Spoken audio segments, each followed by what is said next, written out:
Yes I'm also very happy brother. ஒரு 8 வருஷத்துக்கு முன்னாடி ஒரு விஜே ஹண்ட்னு ஒரு ஈவெண்ட்ல தான் மீட் பண்ணோம். அதுலேருந்து வந்தவங்க நிறைய பேர் இப்போ நிறைய சேனல்ஸில் வந்து ஒர்க் பண்ணிட்டு இருக்காங்க, ஆங்கரா ஆர்டிஸ்டா அப்படி ஒர்க் பண்ணிட்டு இருக்காங்க.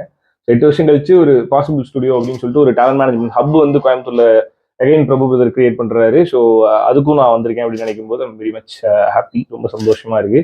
பாசிபிள் ஸ்டுடியோஸ்க்கு என்னோட வாழ்த்துக்கள். அண்ட் இங்கே வந்து பாட்காஸ்ட் ரெண்டல் ஸ்டுடியோ அண்ட் அதுவும் இல்லாமல் dubbing studio plus music production studios இது எல்லாமே இங்கே அவைலபிள் இருந்தது.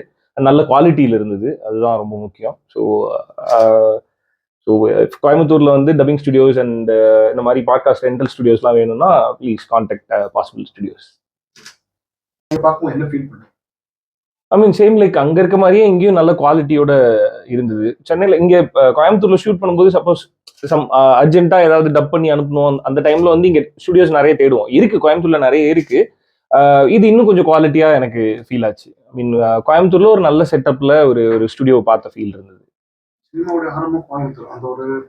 அந்த நாலேஜ் எல்லாம் இருக்கு. நான் பக்கத்துல ஈரோடு தானே நானு. சென்னையுடைய அந்த அளவுக்கு இங்க என்ன வரல அப்படிங்கிற மாதிரி இல்ல, எனக்கு அப்படி ஃபீல் ஆகல. கோயம்புத்தூர்ல இங்க இருந்தே இண்டிபெண்டன்ட் மூவி பண்றவங்க நிறைய பேர் இருக்காங்க. என்னோட ஜோ படத்துல ஒர்க் பண்ண KG Varun brother, KG Vicky and அதுல ஒர்க் பண்ண ராஜ், இவங்க எல்லாருமே வந்து இதுக்கு முன்னாடி கோயம்புத்தூர்ல இருந்து ஒரு படம் இண்டிபெண்டன்ட் மூவி எடுத்தவங்க தான். ஸோ அங்கிருந்து அவங்க ரிசர்ச் பண்ணி திரும்ப ஒரு ஃபுல் ஃபிளெஜா ஒரு படம் எடுக்கணும்னா எல்லாருமே சென்னையில இருக்காங்கும் போது அவங்க சென்னைக்கு வந்து அந்த படம் எடுக்க வேண்டியதா இருந்தது.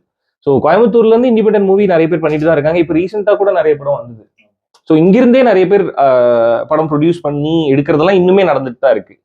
இன்னும் கொஞ்சம் நாலேஜ் கெயின் பண்ணிட்டு இன்னும் ஃபுல் ஃபிளெஜா பண்றதுக்கு இங்க டீம் கிரியேட் ஆகிறதும் நல்லா தான் இருக்கும். ஐ மீன் இங்க இண்டிபெண்டன்ட் மூவி எடுத்தவங்க தான் ஜோ படத்துல ஐ மீன் கிட்டத்தட்ட 50% வந்து கோயம்புத்தூர்ல இண்டிபெண்டன்ட் மூவி ஒர்க் பண்ணவங்க தான் ஜோல ஒர்க் பண்ணாங்க.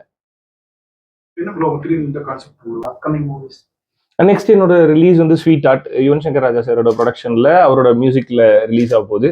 அது சீக்கிரமே ஐ மீன் அடுத்த ரிலீஸ் அதுதான் ஸ்வீட் ஆர்ட் தான் ஆக போகுது. அது ரொம்ப நல்லா வந்திருக்கு.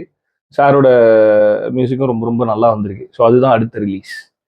இப்போ கரண்டுடைய தமிழ் சினிமா பொறுத்தளவுக்கு புதுமுக கதாநாயகன், புதுமுக இயக்குனர், இது நல்ல வரவேற்பு, நல்ல கதை இருந்தா எப்படி சார் ரொம்ப சந்தோஷமா தான் இருக்கேன்.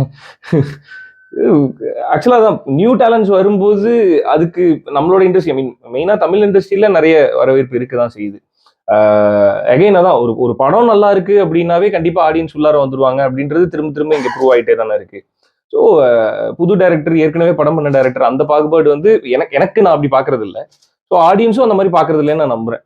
அவங்களுக்கு தேவை ஒரு படம் நல்லா இருக்கணும், அந்த படம் நல்லா இருந்தா கண்டிப்பா நான் தியேட்டருக்கு வருவேன், அந்த படம் நல்லா இருக்குன்னு அவங்களுக்கு தெரியப்படுத்தினா போதும். ஸோ அது இங்க இனிமே ஹெல்தியா இருக்குன்னு தான் நான் நினைக்கிறேன். ஆமா. அதுக்கப்புறம் தொலைக்காட்சி